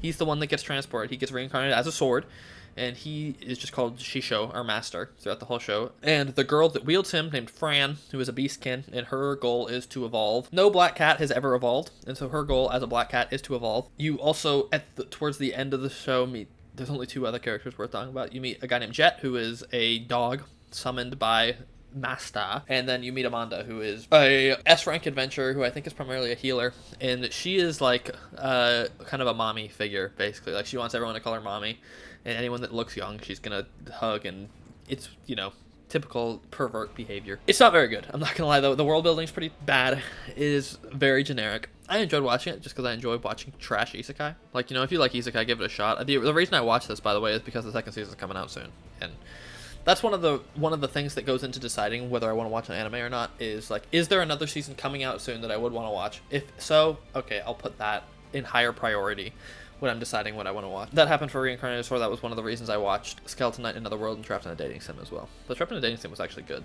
The second season, oh my goodness, that animation is a big downgrade. BOFURI, I don't want to get hurt, so I'll max out my defense, is another isekai. This is sort of generic, sort of not. It's weird. This is a pretty highly rated isekai. I'm actually not so sure it is that good. So it takes place in a game, and the main character, her name is Kaide in real life, so she goes by Maple in the game, which if you know Japanese, you'll know that's the same word, essentially. Kaide means maple in Japanese. And it takes place in an MMO, and she doesn't want to get hurt, so she maxes out her defense, and she ends up in a lot of unique scenarios where she just becomes unbelievably OP, essentially, you know, as you do isekai. This is probably an isekai that is most like a normal MMO, because there's not some like super secret of the world or anything like in Shangri-La. It's not like super serious like in Sword Art Online. It's just lighthearted. There's like monthly events and stuff. There are secret stuff to get unique abilities and stuff, but the world isn't that important. There's a lot of characters. Most of it's fighting though, which, you know, I've talked about isekai. I think generally you want to spend not a lot of time fighting. You want to spend more time with world building. I think the characters are pretty good. So Maple starts a guild, and her real life friend, who goes by Sally in game, and they're one of the top 3 guilds, even though they're really small. And the members of Maple's guild are Kanade, who's kind of a mage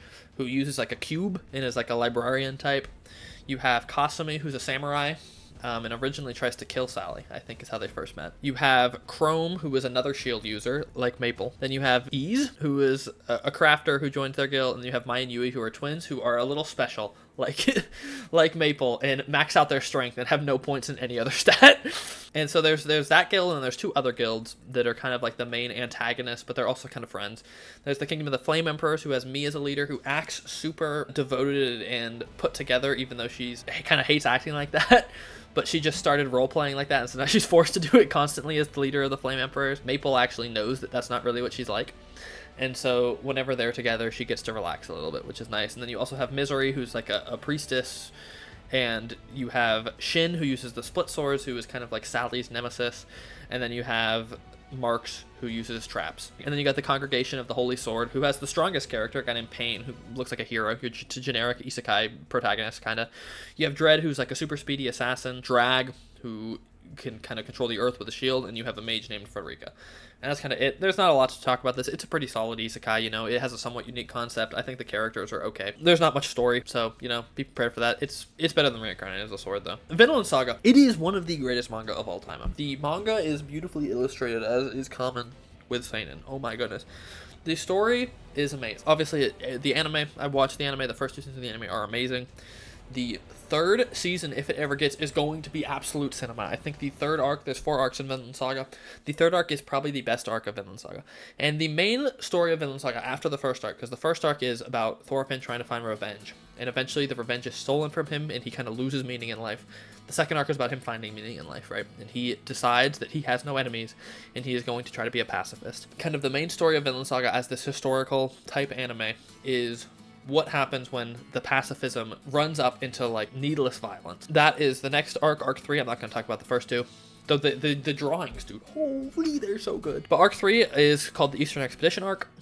Don't want spoilers, skip it, obviously. They're planning on going to Greece to try to sell narwhal horns to get enough money to go to Vinland. Heading east, they end up running into the Joms Vikings, and there is a faction of the Joms Vikings that wants to make Thorfinn the leader of the Joms Vikings. And there's another faction that Floki leads, which doesn't want that. And that's basically it. That's like all that happens in Arc 3. But it is amazing. It's a far more action heavy, and it kind of shows directly the shortcomings of Thorfinn's philosophy. And he does actually have to fight. He has to use violence. He doesn't kill anyone. He only uses his fists, I think, when he fights now. He's still just unbelievably good at fighting. Like, shockingly good. It isn't a phenomenal arc, though. I think it tells really good things. And eventually, Thorfinn is made the leader of the Joms Vikings. Also, Thorkel shows up in this. With the help of Thorkel, he manages to become the head of the Joms Vikings, and then he immediately disbands the Joms Vikings and tells them to go, if they want to keep fighting, join Canute. And if they don't, eventually in Arc 4, I think it's the start of Arc 4, or maybe somewhere in the middle of Arc 4, the last arc, the Joms Vikings that continue to be rebellious are given the opportunity to join Thorfinn in Vinland. The fourth arc is Vinland. He goes to Vinland, starts a society there, though there are some people that want to fight still, and they run into the natives, and originally they're peaceful, but after a person of the natives who does like a ritual to see the future, and he sees what will happen, the Europeans coming over, and so his goal is to now make sure that they're sent out, and then if you combine that with the natives being ravaged by disease, which was brought by the Europeans, they begin a war, essentially. And it's unfortunate. The end of the manga is Thorfinn deciding to leave Vinland and realizing that his ideals were not able to create what he thought it would be able to. I think it's a very mature story. I think it shows, in some sense, the necessity of violence. Give Vinland Saga a read, you know, especially because I think they have said that they're working on season 3 of Vinland Saga. I hope it happens. The animation of the anime is leagues below the drawing of the manga. So definitely read the manga no matter what. BOFURI season 2, it's just more of the first season, just on a slightly higher scale. They also now have pets. Syrup is the big turtle. I don't have much to say on this. It's just more of the same thing. You know, if you like season 1, watch season 2. Kanon season 2 is really more of the same when it comes to Kanon. I mentioned, talked a lot about Kanon 1. There's not a ton of difference between 1 and 2. Season 2, though, the main difference is that now we have Asnyan in there, who's a 5th member, and it is longer. Obviously, it's 26 episodes with some prequels and stuff, rather than, you know, just the 12, I think, that season 1 was. It's more of the same, right? I don't have a lot to say about it. I do think it's better than season 1 a little bit, because I like the inclusion of Asnyan. I think she adds a lot to the story. It's more so, it's just a story about friendship and high school friendship. I love the character dynamics between them. I like the cuteness, and I think it's obviously one of the greatest cute girls doing cute things of all time. Definitely give it a watch if you like it. I think it's also just an anime anyone should watch, you know, even if you're not, I guess if you don't like slice of life in general, you probably won't like it, but nonetheless, it's just phenomenal. I've thoroughly enjoyed watching it. We're talking about Medalist, not the Medalist, just Medalist. Medalist is a figure skating anime, and I had heard about this one a while ago because I saw some clips of it and I heard it was just really good. I had meant to give it a watch, and then season 2 came out, you know, very recently, and so I was like, you know what, I'll move it up to the top of my watch list just to watch it. Another movie's coming out next year, I think. It's a seinen. It has it's one of the highest rated mangas of all time, as seinen are. It is a story. It's kind of more similar to like a standard shonen story, which is about like getting stronger and stuff, right? Because it follows a girl named Yuitsuka Inori, who wants to be a figure skater, but her mother won't let her because her older sister was and got seriously hurt, and figure skating is very expensive. And so, though she skates regularly at a rink, she's never been able to get figure skating lessons. And so, eventually, she meets a guy named Akioraji Tsukasa. Everyone just calls him Tsukasa. And he is very similar to her. He started figure skating later in his life as well. He started in middle school and became an ice dancer and was wanting to go to the Olympics, and he never got the chance. He went to Japanese nationals, and I think he got 4th. And so he notices her skating and says, wow, she's really good for someone that's never taken lessons before and wants to teach her. And so this begins, it's mainly their story and about them trying to become a medalist, right? That's where the name comes. They meet a bunch of other people as well. The main ones are a girl figure skater who's basically the best junior or like child figure skater in all of Japan. Her name is Kamisaki Hikaru, and she has black hair, and she is being taught figure skating by a guy named Yodaka Jun, who is a former Olympic medalist. And that's kind of the main rivalry in the show, though obviously Inori is not even ranked level when she starts, and Hikaru is already one of the best in Japan when she starts, so it's her trying to catch up to her. And this first season covers just the start of it, right? And her going up through the ranks, competing in the competition, getting closer to Tsukasa. The other character I think that's important to mention is a guy named Sonidori Ryu, who was the son of an Olympic medalist as well, and he also shows up in this show and also ends up having a lot of respect for Shikata. It's a phenomenal show with a great message about, it's never too late to start something new, and of always, fight, continue to reach for your goals. If you put in the effort, you can become great at something, right? The animation is interesting because this is by Studio NG, who they're not particularly known as a good animation studio. I mean, they are currently making the disaster that is Trapped in a Dating Sim Season 2, which that animation is just trash.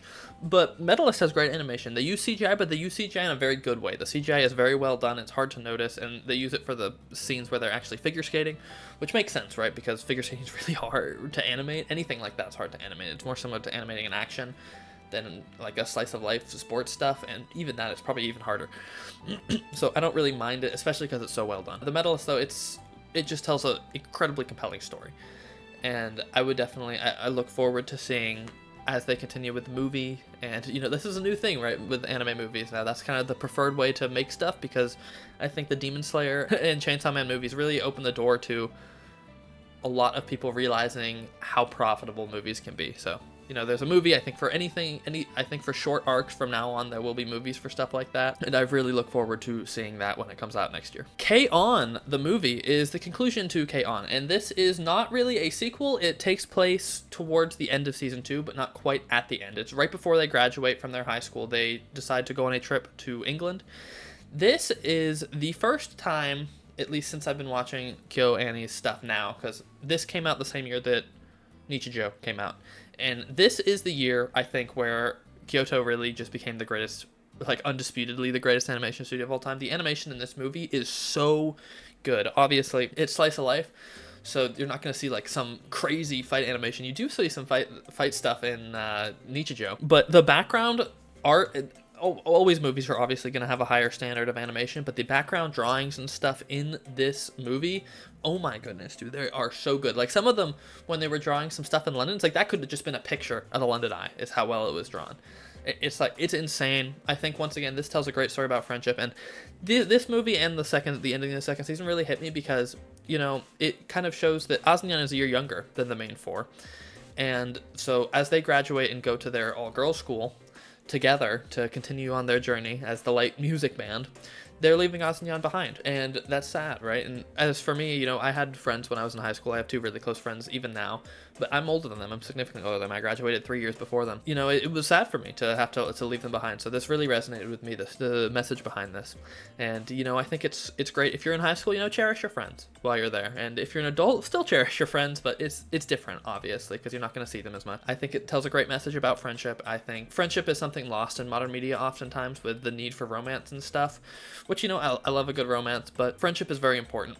And I think the message behind this is great. The animation is phenomenal. The story, there's no story. It's very funny though, because of some misunderstandings that happen because they can't speak English. Definitely though, give this a watch. Give all of K-On! A watch. Medalist Season 2, more of the same with Medalist. This is a lot shorter. It follows basically the lead up to Japanese nationals. It's more of the same. Inori is a lot better of a skater now, obviously. I've watched a lot of figure skating. I've always lived with my mom and my sister for the majority of my life, and they loved the Winter Olympics, and they loved the figure skating in the Winter Olympics, so I was forced to sit through a lot of figure skating. So I kind of appreciate more, maybe, the figure skating stuff than the average person that watches this anime. I don't know. I never really enjoyed watching the figure skating, but I have watched a lot of it. It's more of the same, really, of Season 1. I don't have a ton to say about this. There's no really new characters introduced or anything. It's just a continuation of her story.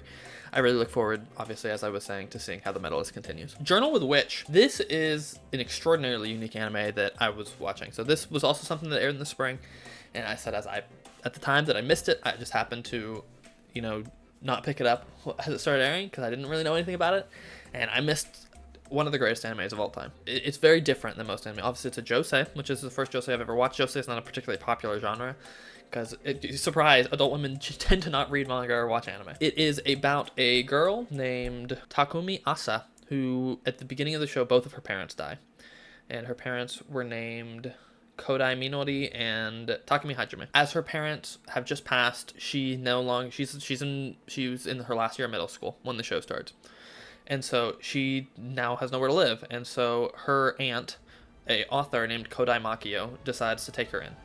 Even though she is like the biggest introvert of all time. It is basically just shows the start of their relationship and living together. Now, I've never lost anyone super important to me. Like, none of my family has passed, or none of my really close friends have passed away. So I've heard that this is an extraordinarily accurate depiction of what loss feels like in that situation, so I can't speak to that. I can speak to the fact that I think this portrays humans in one of the best ways I've ever seen. It is the most realistic portrayal of people, normal people. Like, there's no personifications of good or bad, or introverts or extroverts. There's nothing like that. It just shows what real people are like. And I think it is a great story because Asa, who was this middle schooler, always viewed adults as like this kind of super put together, different type of human than middle schoolers. And I think this shows a great job of portraying that adults are nowhere near as put together as children often think. I am an adult. I had similar feelings, right? And now as an adult, I can realize that I was wrong. You know, being an adult, it's not like you suddenly just become great at everything, or all your problems suddenly melt away. Oftentimes your problems do change, but they're still there, and even some of the problems don't change, right? There's not as much difference between adults and children as we think, I guess, is what I'm saying. The other characters worth mentioning are two of Makio's friends who Asa gets to meet, and that is Kasamachi Shingo, who was Makio's boyfriend for a long time. They're just friends now, though, maybe more, we'll see. And another girl named Nara Emidi, who is Asa's friend. There's not a ton of animation, there's not a ton of music, it's very minimalistic style, but I think that's good for something like this. Definitely give it a watch. It is in my top 15 anime of all time. I understand that there is not a ton of material that is unadapted. There is still some. I don't know what they're planning on doing, maybe a movie or something. I've heard that theory because that's probably about the amount of material left that they could adapt. Hyouka is a mystery anime, I guess is probably the best way to describe it. It's by Kyoto. It is about 4 people primarily, but the main character is a guy named Oreki Hotaro, and he is a energy conserver, is what he calls himself. He basically doesn't want to do anything. It's a funny way of saying lazy, but he, at the start of the show, doesn't want to do anything unnecessary. He basically says if he doesn't have to do it, he won't do it. If he has to do it, he'll do it as fast as possible. And he is also a genius, essentially. He's very good at solving mysteries. And at the start of the show, he has 2 friends that know him very well, and it's Fukubi Satoshi, who is the guy who is friends with him, calls himself a database. He basically has a good memory, but is not particularly good at solving things. And a girl named Abara Mayoka. She is in love with Satoshi and kind of dislikes Oreki in general. But the show is primarily not about them. It's primarily about Hotaro and a girl named Chitanda Eru, who is kind of the daughter of a really famous family where they live. And she is the opposite of Hotaro in every way, essentially. She is not an energy conserver. She gets curious, and once she's curious, she wants to find out everything about that thing. And she has a lot of respect for Hotaro's ability to solve mysteries. And so the majority of the show is them solving mysteries together. And while there are a lot of smaller mysteries, kind of the 3 big mysteries, I guess you could say. So the main one is, they're in a club called the Classics Club, and they release a anthology every year for the school festival that's called Hyouka. And originally, one of the first members of the Classics Club was Eru's uncle. And Eru's uncle was dispelled from the school, and he has been missing for like 8 years. He went missing in India, so he's about to be declared officially dead by the state. And Eru wants to figure out why he was expelled, and she once was told why he was expelled. She remembers crying, but she doesn't remember the reason that he was expelled, so she was wondering why that made her sad. And so that's one of the main stories, is figuring that out, and they eventually do. I generally don't like mystery anime. I think this is very well done. The animation is obviously great.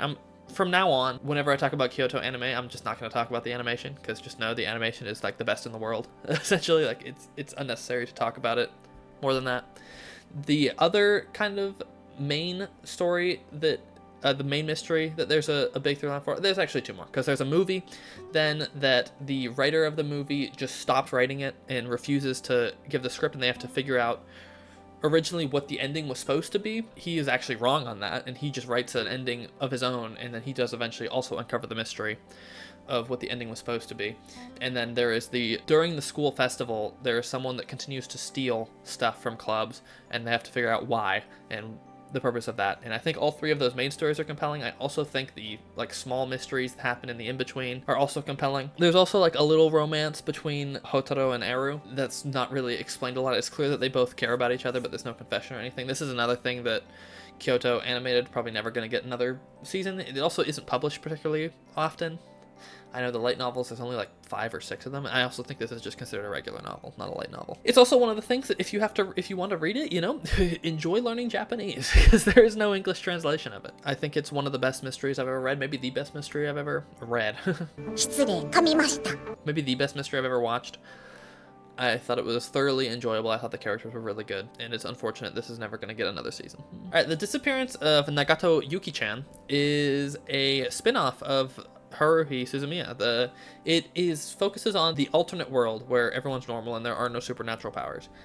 It is not animated by Kyoto. The animation is starkly, like staggeringly worse than Kyoto's. This is a show that I watched it. I enjoyed it while I was watching it, but at the end I kind of felt like I wasted my time because the ending was really underwhelming. And, you know, a good ending is necessary to a show, and I think it's unfortunate that the ending was just not super good. Like, the romance the whole time is between Nagato and Kyon. At the end, there's no confession or anything. There sort of is, but not really.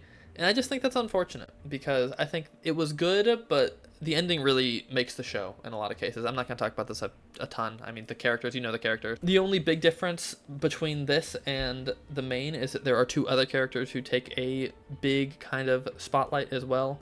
And that is Tsuruya, who has green hair and is Mikuru's friend, and Asakura Yoko, who has blue hair and is Nagato's friend. They are far more prominent than in the main series, and Haruhi and Itsuki are far less prominent than in the original. It's okay, you know, if you really liked Haruhi Suzumiya, maybe give this a watch, even though it is a lot different. The last thing we're going to talk about is a movie, which I try to watch at least a movie a cycle, maybe sometimes more. This is Spirited Away. I am not particularly familiar with Studio Ghibli stuff. This is the second Studio Ghibli film I've ever watched. The only other one I've watched is Howl's Moving Castle. The first thing I noticed while watching it is just the background art is stunningly gorgeous. I knew about this. I know Ghibli is known for that.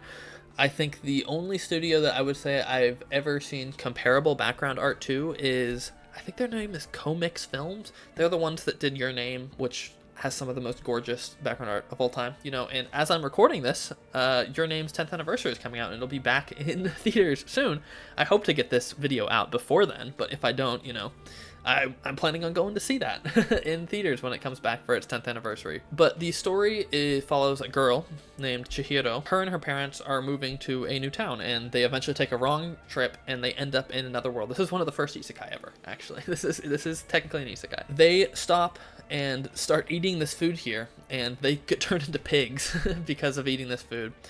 And they end up in it's a bathhouse, I guess, is where they go. It's a bathhouse, and it's for spirits, and it's like the realm of the dead, essentially. And so humans aren't allowed there because they would be eaten. But Haku, who is originally just looks like a normal boy, he's actually a dragon, helps Chihiro find employment at this bathhouse to make it so that she won't be eaten. And there is 2 witches who are introduced to. The first is Yubaba, who she basically gets people to work for her, and the way she stops them from ever leaving is she steals their name and gives them a new name. So Chihiro becomes Sen, even though thanks to Haku she's able to retain her name. And Chihiro and Haku actually knew each other from when they were children. Chihiro's kind of still a child, but you know. The main story is her trying to find a way to save her parents and get away from this place and back to the normal world. Eventually they meet Yubaba's sister Zaniba, and through her help they're able to do a lot of things. There's also a faceless that they meet. Good story all through. I think this is rated G, though it is pretty dark for something rated G, even though I guess nothing bad happens in the end. I think this is not one of the best movies I've ever seen. I've seen some really good movies, but this is a very good movie, especially, I mean, if you're a fan of that older animation style of, I don't know why it looks so different. I think it might be because of the way they draw it, because obviously nowadays everything's drawn on tablets, where back in the day you had to draw it on paper, obviously, and I think all these old things were drawn on paper. Maybe that's why it looks so different. Definitely give it a watch. You know, it's not the longest thing of all time. I look forward to watching more Studio Ghibli films in the future, experiencing, you know, more peak like this. And I think that's it. I think I've covered everything. If I realize I missed something while I'm animating this, you know, I'll stick it in there. But yeah, I think that's it. I'll now pass it off to Future Aiden, who is finished editing, to do the outro. Hello, Future Aiden here, and if you watched this far, thank you for watching. You know, leave a like, comment, subscribe, do the other YouTube things, but really thank you for watching. This is a very long video, so if you made it to the end of this, you know, you're the best. Also, you know, brief thank you. I've reached 10 subscribers recently, which that's not a huge mark, but that does also mean that there are 10 people, or 9, considering one of them is a close friend of mine, saw my videos and like, this was pretty good, you know? And the fact that 10 people thought that is impressive to me.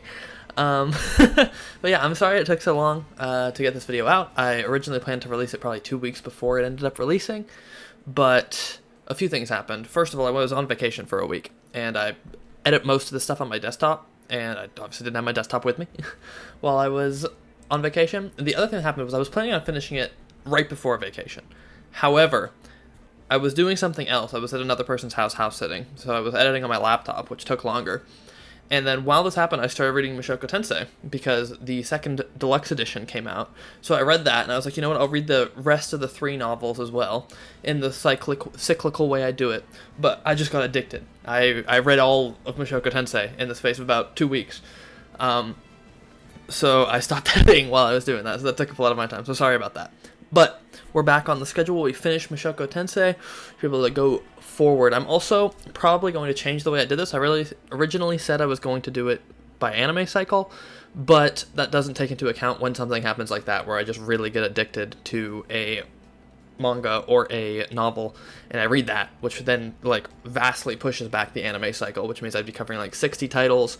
And also, like, the case that would happen with this is some of the old ones that I watched at the beginning of a cycle, I don't remember that well, man. Like, sometimes these cycles take 3 to 4 months, and it's like something I watched 4 months about. Like, editing that is hard, trying to remember where the clips are. So we might move it to something just like a bi-monthly thing, or every 2 months, right? I'm not sure though. We'll decide that when I want to. But yeah, I don't really know if there's anything else I want to say. I think the next video will either be the second one of these if I decide to do it every other, like, 2 month, every second month, or it'll be the next Fate video on the Archer class. Either way, you know, thank you for watching, and I think that's it. Oh yeah, also, the tier list is on screen, if you can see it. That's where I would rank them all. Really good cycle, man. A lot of S tiers, some top tiers, rare. But yeah, thank you so much for watching, and as always, I hope you have a blessed day. Goodbye.